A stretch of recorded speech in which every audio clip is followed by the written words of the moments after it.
The world's most powerful drug kingpin pled not guilty this morning to weapons, money laundering, and drug trafficking charges. Those drugs included cocaine, heroin, and fentanyl, the synthetic opioid that killed 100,000 Americans last year alone.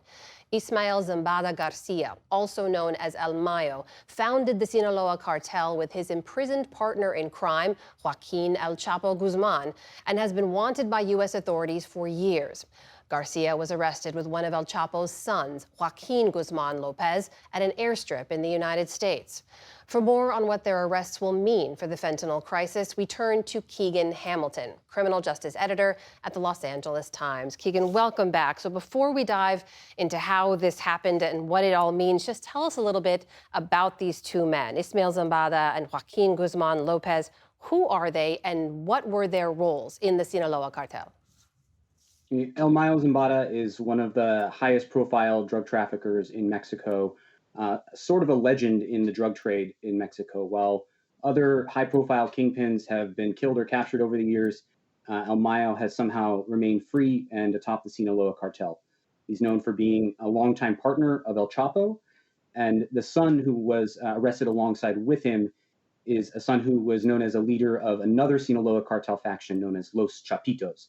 So these are both incredibly high-ranking, important individuals in the Sinaloa cartel, and their arrest could be pretty significant in Mexico moving forward. So, as you noted there, Guzman Lopez is the son of the notorious El Chapo, who helped founded the Sinaloa cartel with Zambada, or El Mayo, as he's known. And we should note El Chapo is now serving a life sentence in a U.S. federal prison after two daring escapes from Mexican prisons. So now he is in prison. These two men are in custody. How could all of these arrests, and what would they actually mean for how much fentanyl in particular and how many drugs are making their way into the U.S.? I mean, the U.S. government has identified El Mayo and Los Chapitos as two of the primary suppliers of fentanyl and other drugs, including cocaine, methamphetamine, and heroin, to the United States. So the hope is that by taking out these top leaders, that the organization will sort of crumble. However, we've seen over the years that the Sinaloa cartel is remarkably resilient. El Chapo was captured, as you said, now serving life in prison. The Sinaloa cartel lives on through his sons.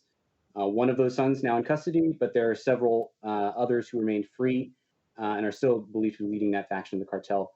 One of El Mayo's sons remains free in Mexico and is wanted by the U.S. government. So it's not as if taking these guys out has ended the drug war overnight. In fact, I think the business is going to continue as usual. The concern is, however, that when you take out a top kingpin like this, that it creates a power vacuum and that there's fighting to sort of fill that and fill their shoes. We saw that after Chapo's capture, and what I'm hearing so far from the state of Sinaloa is a lot of concern and fear that this is going to result in violence there.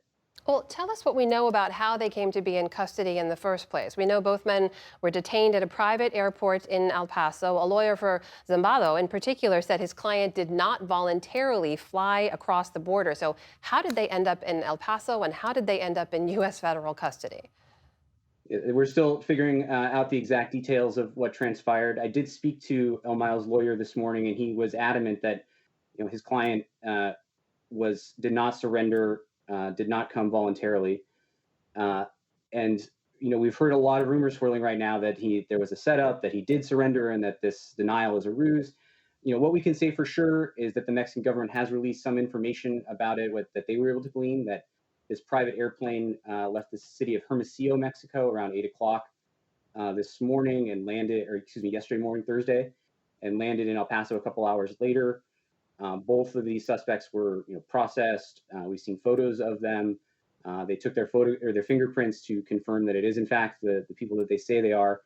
So we'll get more details in the coming days about how exactly they were lured here or tricked here. But the fact that this El Mayo in particular, who has been a fugitive for over 4 decades, is captured is a really stunning turn of events. Keegan, it's also worth noting in the minute or so I have left here that these men and this cartel have fueled mass violence in Mexico as well. What does it say to you that these arrests were brought by U.S. authorities and not Mexican? Yeah, it's interesting. It appears that Mexican authorities had no role in any of this operation. They have said so publicly, and seem to be scrambling for information about what happened, just like everyone else. The U.S. has worked hand in hand over the years with Mexico, but that relationship has become more difficult over the years. And the fact that the U.S. is, bringing these people to justice is pretty remarkable. We'll see what happens with El Mayo's case, whether he takes to trial, whether he pleads out. We've seen other instances where these folks have pleaded guilty and cooperated and received relatively short sentences. So we don't know what's going to play out in this case and what his punishment is going to be. That's Keegan Hamilton, criminal justice editor for the Los Angeles Times, joining us tonight. Keegan, great to see you. Thanks for joining us.